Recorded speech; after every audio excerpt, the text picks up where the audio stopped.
மணத்தக்காளி கீரை பொரிச்ச கீரை மாதிரி பண்ணிட்டுருக்கேன். ஒரு கப் மணத்தக்காளி கீரை எங்கள் வீட்டு கார்டனில் இருந்தது. ஒரு கப் மணத்தக்காளி கீரைக்கு ஒரு தக்காளி, ஒரு வெங்காயம், ஒரு பச்சை மிளகாய் இது எல்லாம் பொடி பொடியாக நறுக்கிட்டு, ஒரு கப் மசூர் தால்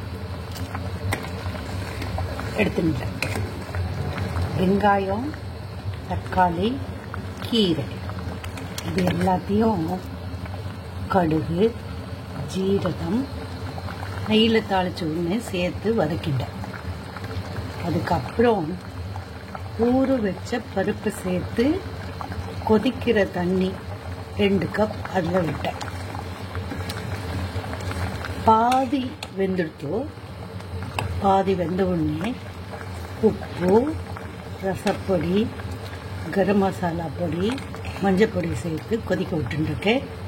இன்னும் ஒரு 2 மினிட்ஸில் கீரை ரெடி ஆகிடும். நீங்களும் செஞ்சு பாருங்கள்.